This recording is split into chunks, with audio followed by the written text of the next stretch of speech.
Good morning, everybody, and first of all, Happy New Year and best wishes for the year 2019.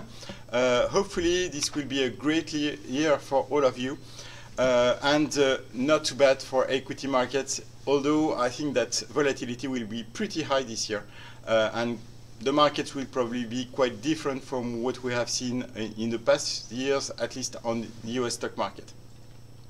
So that's a good transition to start with what happened on the S&P 500 in December, with a 9% decline on the index. So we'll see that it's one of the worst December in the US history. Then I will make an update on the death cross signal we saw at the end of last year on the S&P 500, and we will end with a study on gold. So first of all, this is a summary I published a week ago in one of my daily. So you can see that in December of last year, the S&P lost 9%. This is the second worst December in the history of the US market. So you can see that it's the worst performance in December since 1931, so which is a lot and quite unusual.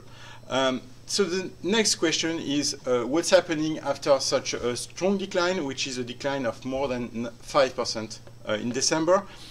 So you can see the performance in late January, so 1 month after, late Q1 and late H1. So what we can see obviously is that usually the performance is pretty mixed within the next month. Only the market recovered significantly only in 1930, and in all other cases the market was pretty flat, so you can see close to zero by late January. If I look at the performance 3 months later, you can see that on average the S&P is lower, which means that a strong decline in December is usually not a very good buying opportunity, and then the market remains quite volatile within the next few months.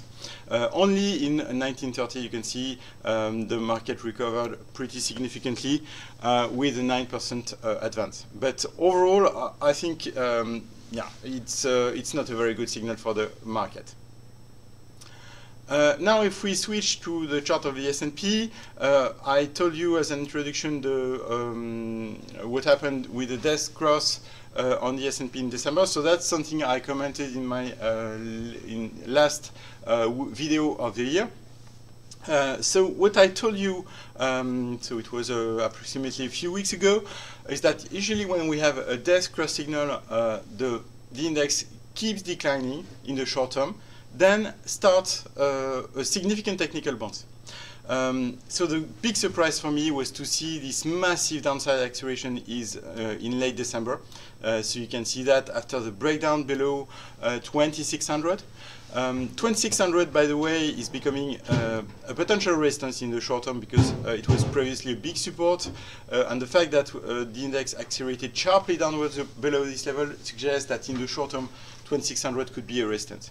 Anyway, it does not mean that we'll not be able to break above this resistance.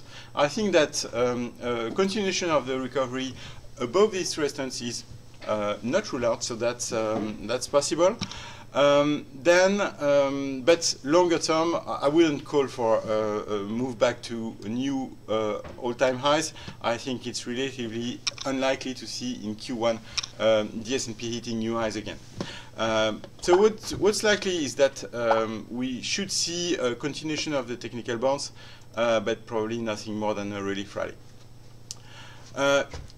This is the latest death cross we saw on the Euro Stoxx 50. So as a reminder, it was in late February, March of last year. So this is exactly what I told you. So the Euro Stoxx 50 a year ago, I mean 11 months ago, 10 months ago, continued to decline in the short term. Then we had this relief rally which is probably what's happening right now on the S&P 500. And this is also why I think that we could see in the short term further rise of the S&P 500. As you can see, as you probably remember, this was a very, very strong recovery and a big bull trap and a disaster for bears. And as you can see, afterwards, the index resumed its downtrend and is still bearish at this stage. A quick update on the short-term outlook on this Euro Stoxx 50 index. As you can see, the Euro Stoxx 50 is getting close to its first important resistance zone. 3100 was previously an important support, and I expect the index to encounter resistance near this level.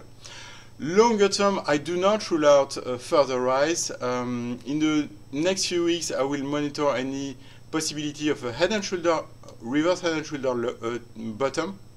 You can see that. Or alternatively, double bottom pattern. So this could be also double bottom.